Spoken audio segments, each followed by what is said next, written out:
So the caring, the consequence doesn't, they don't understand it. I don't think really. Like, they don't. And I mean, it has to be something that finally it'll happen. So how do you do that? How do you make them understand it?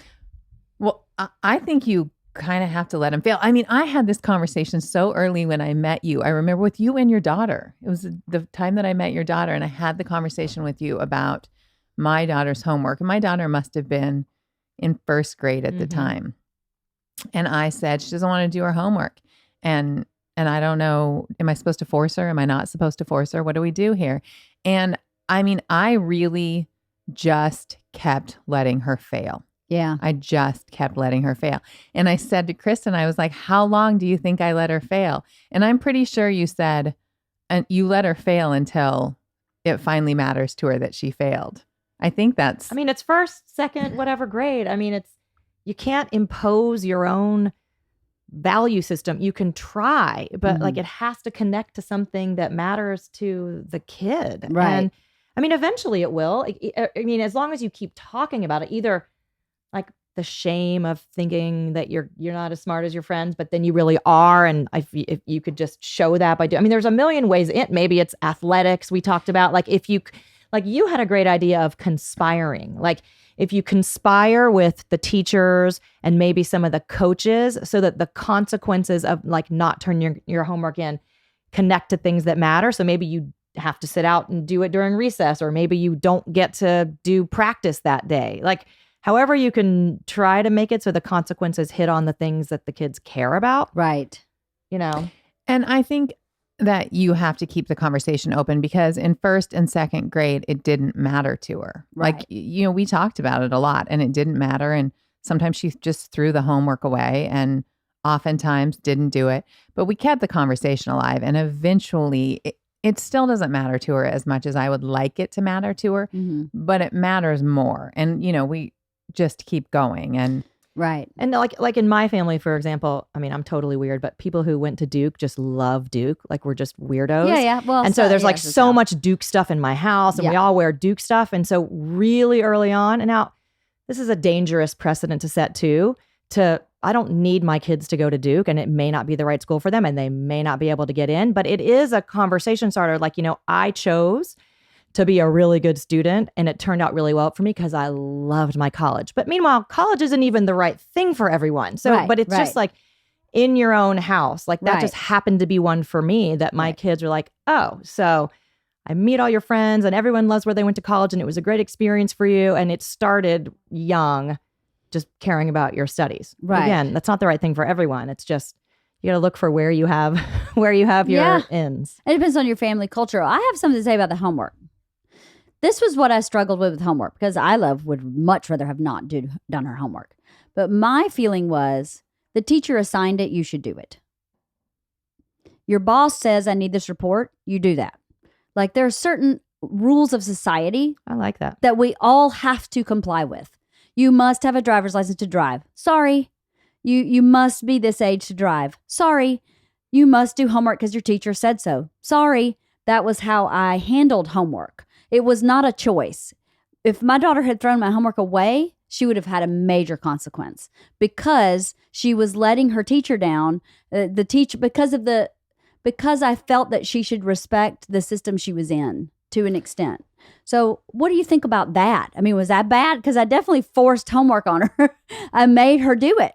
And in her homework... I think the way you drew those similarities makes so much sense. Like the way you just explained that about, you're going to have bosses, they're just certain things that are part of the deal. Like I used to say to my kids, these are the things that are your rights. You have a right. Oh, interesting. To food. Yeah. We had this on the cabinet in the kitchen, food, shelter, love, clothing. And these are the things that are privileges. Right. And these are the things that I expect from you in order to get the privileges. I will always feed you. But right.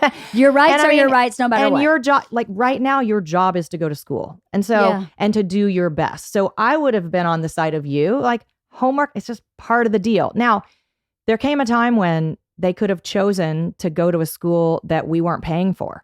So if they were going to push back against something like homework, I would have been like, okay, so then it's totally fine. Like, it's fantastic. I'd actually be happy for you to go to public school. Public schools are great and you can be just as successful.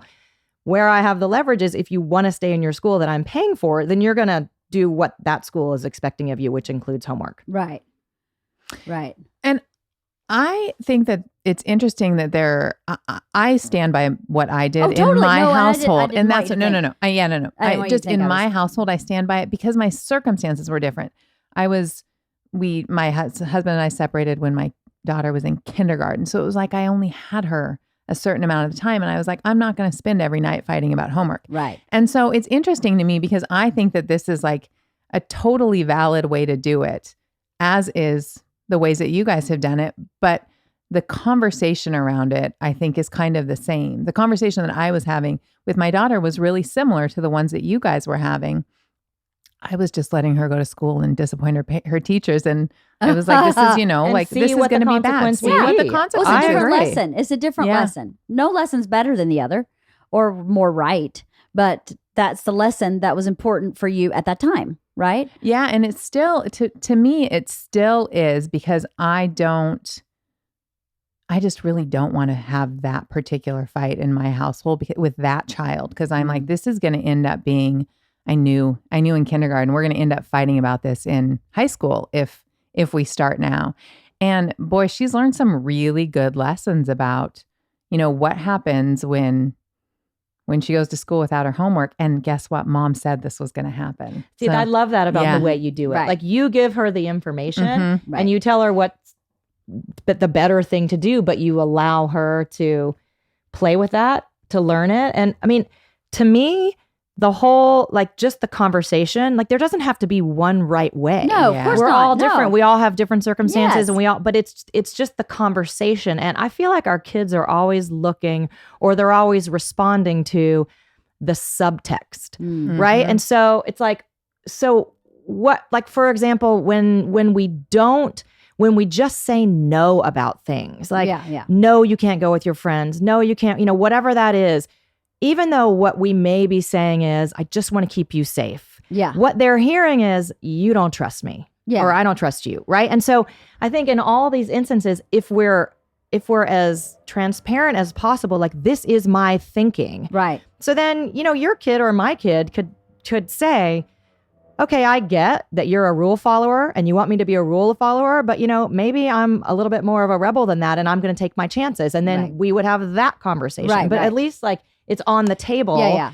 Totally. what our thinking is. Yeah, totally. And we've opened the conversation. And when you open the conversation and you keep it going, you can change the conversation because there have certainly been things that I've said to my kids, and we'll use homework as an example. My daughter asked me if she would ever get in trouble if she came home with bad grades. And when she asked me that question, I said, no, that's not something that you would get in trouble for.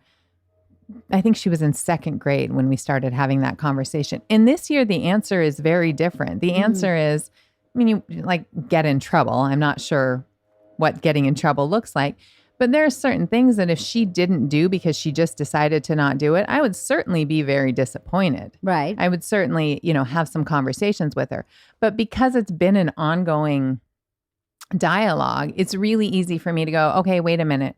Now here's where we are at today. Right. This is what I expect of you. And it's a little different than what I expected of you last year. Right.